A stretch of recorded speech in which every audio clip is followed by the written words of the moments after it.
Editing qrupunun növbəti alt qrupu fildir. Fil vasitəsilə biz məlumatı və ya formulanı seçilmiş istiqamətdə yaya bilirik.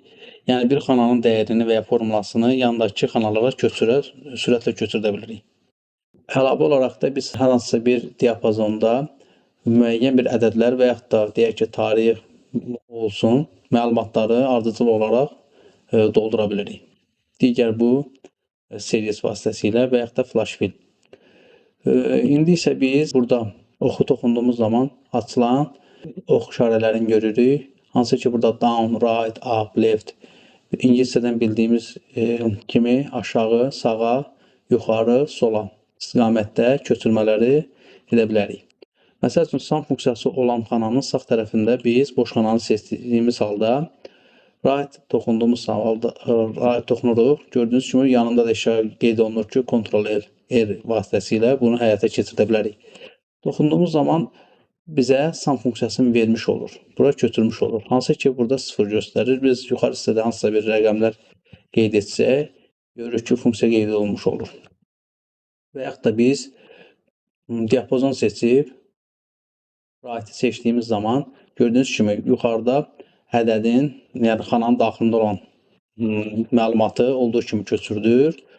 Bu iki hissədə, iki xanada ədədlər köçürülür. Digər halda isə funksiyalar köçürdürür.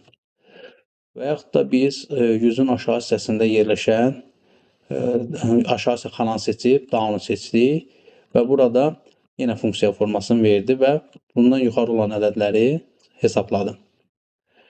Sağa, sola, aşağı bildiyiniz kimi hamısı eyni bir formadır, funksiyadır.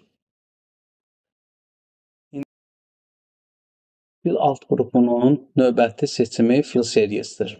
Fil series Excel-də ardıcıl məlumatların avtomatik doldurulması üçün istifadə olunur.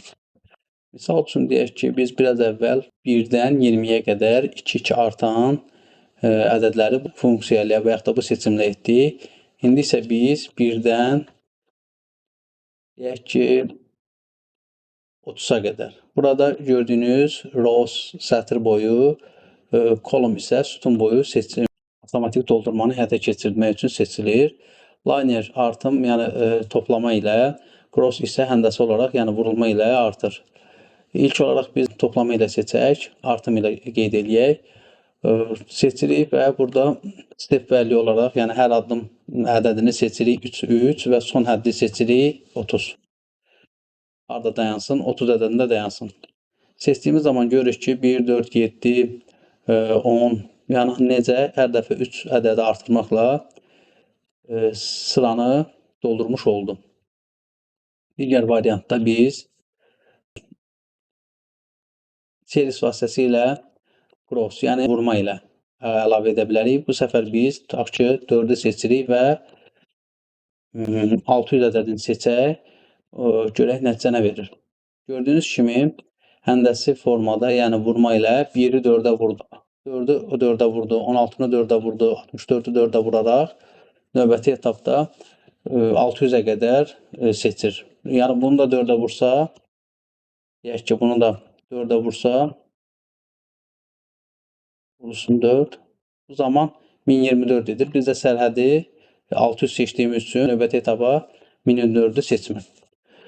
Əlavə olaraq fil seriyesi pəncərəsində date seçimi var. Date seçimi tarixlərin uyğun artımı müəyyən etmək üçündür. Bizə necə doldurmaq istəyirik siyahını. Günləri əlavə edə bilərik, günlərlə və yaxud da weekday. Weekday odur ki, həftə sonunu nəzərə almır. Yəni şənbə bazarı nəzərə almır. Ancaq iş günləri nəzərə alınır.